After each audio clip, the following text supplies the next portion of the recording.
सोलापूर शहरात असणाऱ्या अक्कलकोट रस्ता MIDC आणि होटगी रस्ता MIDC येथील उद्योजकांना अनेक अडचणींना सामोरे जावे लागत आहे। त्यामुळे येथील उद्योजकांनी आमदार देवेंद्र कोठे यांच्याकडे येथील प्रश्नांच्या सोडवणुकीची मागणी केली होती। याबाबत आमदार देवेंद्र कोठे यांनी उद्योग मंत्री उदय सामंत यांचीही भेट घेतली। मुख्यमंत्री देवेंद्र फडणवीस यांनी या प्रकरणात लक्ष घातल्यामुळे शहरातील दोन्ही MIDCसाठी 40 कोटी रुपयांचा निधी मंजूर झाला आहे। छत्रपती शिवाजी महाराज शासकीय सर्वोपचार रुग्णालयासाठी नवीन MRI मशीन उपलब्ध करून देण्याची मागणी आमदार देवेंद्र कोठे यांनी शासनाला केली होती। या मागणीची दखल घेऊन उपमुख्यमंत्री अजित पवार यांनी जिल्हा नियोजन समितीतून सोलापूरच्या शासकीय रुग्णालयास MRI मशीन देण्याचे आदेश दिले।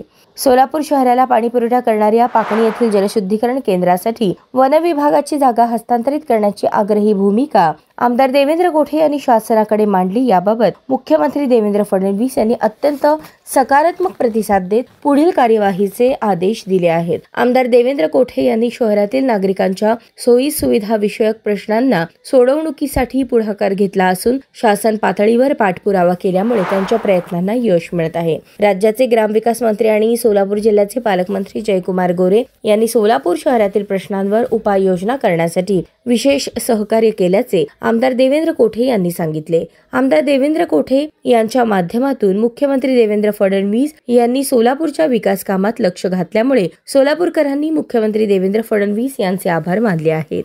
मुख्यमंत्री देवेंद्र फडणवीस यांनी माझे राजकीय पालकत्व घेतल्यामुळेच मला विधानसभा निवडणुकीत यश मिळाले। आता मुख्यमंत्री देवेंद्र फडणवीस यांनी माझ्या राजकीय पालकत्वाबरोबरच सोलापूर शहराच्या विकासाचेही पालकत्व घेतले आहे। त्यामुळे सोलापूरच्या विकासाला नवी गती मिळणार आहे।